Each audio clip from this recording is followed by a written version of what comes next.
After lots of speculations trailing the purpose of the APC's presidential candidates, General Muhammadu Buhari's visit to the United Kingdom, he finally gave a speech on the state of the nation at the Chatham House. General Buhari promises to end insurgency if he wins the forthcoming elections. The attention of the people in the hall and many who watched online were on the words, but perhaps more on the body language of General Buhari. The global interest in Nigeria's landmark election is not misplaced at all. It is in our collective interest that the postponed elections should hold on the scheduled dates, that they should be free and fair, that their outcomes should be respected by all parties. And in an interview with Channels Television, the elephant in the room is pointedly addressed. After visiting 35 states and holding town hall meetings in Lagos, in Kano, in Abuja, and then having forced on me 6 weeks of holidays, I have to come away from Nigeria to have some relative peace. That's what brought me here. So it had nothing to do with health challenges? Well, they have been watching me on the television, hired me on the radio, visiting the whole country. I never had any health problem. But we might not have heard the last of this issue, as many continue to ask why this clarification took a long time coming. But a point raised by some participants is that beyond the elections and political skirmishes, pressing issues that impact on the nation's image and its citizens persist. That would be insecurity, economic decline, among others. We also had a chat with the APC's National Vice Chairman, Northwest, Alhaji Inua Abdulkadri. We begin by asking him if he sees any political advantage for his party, the APC, with these postponed elections. The situation is very unusual and very challenging to Nigeria and Nigerians. And one can see, or every Nigerian can see, the purpose of the postponement, not just what was said, what was uttered or expressed, both by the handlers of Mr. President and his PDP cohorts, but one is a clear manifestation of desperation and of the PDP and Mr. President to continue in power by all means and using any other means that is available to him. So, but the beauty of it is that Nigerians have appreciated all these things, and they are resolute that they will want to defend democracy. It's important we put things in the right perspective. You've raised some important points, but let's take it in bits. You talked about the possibility of truncating the elections, and you also talked about the purpose of postponing the elections. Now, let's start from the latter.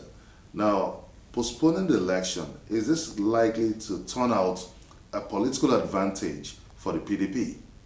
No, certainly that's their intention. In other way, if we take the whole things in good pace, as done in good pace. That, but the fact of the matter is that they think they will buy time in terms of probably making of where they are lagging behind, which they become conscious very late in the day.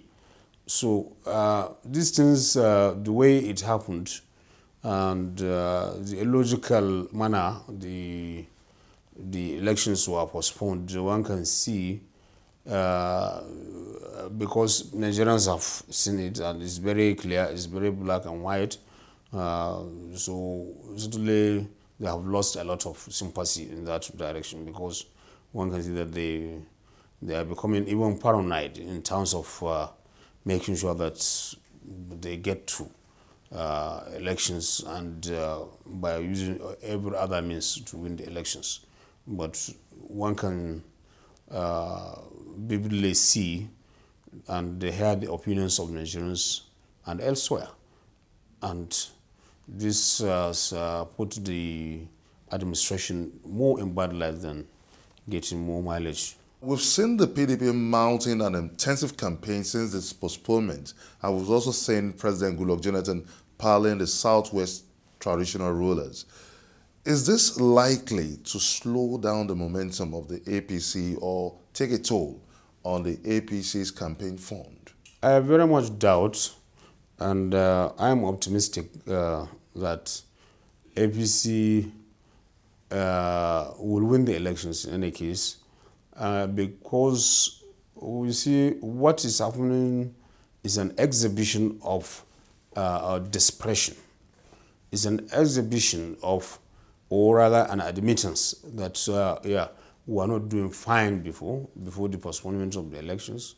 So what part of the reasons that we wanted these elections to be postponed is to give us more time to make up. And to make up, I think it's not about meeting the elites, the traditional rulers, the community leaders, the clergy, etc., etc. But you see, what brings more, what exposes the new trend in Nigerian politics is that now Nigerians are more appreciating and have assessed, are becoming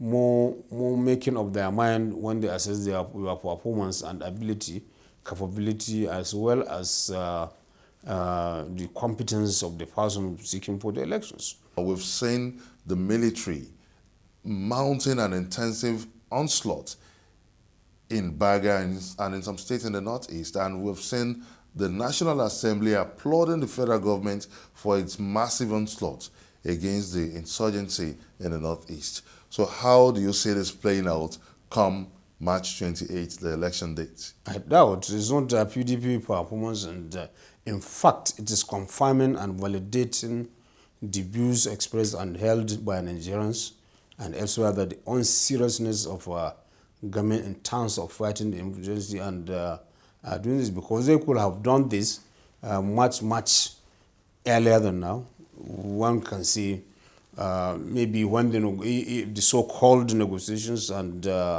dialogue which was over here now, report was submitted, nothing was done. So if they can't do it for over a year or so, the minimal, I don't think that it will have any impact in the next 6 weeks. We're not talking about just areas that were said to be captured by Boko Haram. And also you should appreciate the assistance of the other neighboring countries in repelling these insurgents. Is the APC sympathetic to Boko Haram insurgency? I think the issue is very clear. We that are winning, we that have the sympathy of the people, we want more a peaceful Nigeria, and because it is some of the goodwill you get as a party, as a government, is that you have a peaceful atmosphere. You create an enabling environment for people to live peacefully and harmoniously. But when there is a crisis, what kind of development are you bringing into the society? So you must have a nation. You must have a people straight in that nation, in that territory that you call a nation, before you govern and say that you are giving them good governance, development, etc., etc. Is the peace accord still valid? I think to begin with, why do you have a peace accord? When you are having democracy, you are campaigning based on certain democratic principles, and the rules are there, and the electoral rules are very much around. There's this adage that when it's just like crying wolf, why none exist. We know where the violence is coming. Some of this violence, some of this so-called attack by on the campaign train of Mr. President were stage managed. One can see it vividly. Nigerians are not that violent. You can see some of these things are sponsored. And the reason why I'm saying this is part of the plan to give a picture that everything is not well, because if you can attack the convoy of the president, certainly something is amiss. There will be crisis. Some of these things, there will be shootings. Some people will be killed, and you can see the theory of this insecurity itself.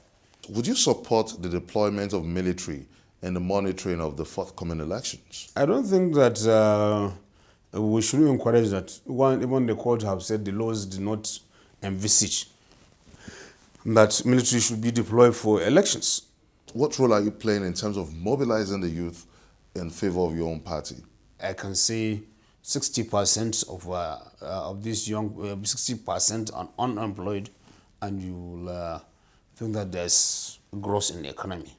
So certainly, that's what gives the APC the advantage, because these Nigerian youth, these young Nigerians and their parents and other concerns have realized that this administration cannot offer anything anymore.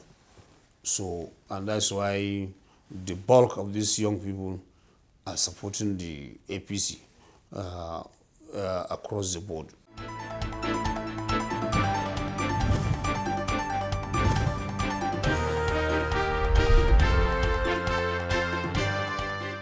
And that'll be all on this episode of Roadmap 2015.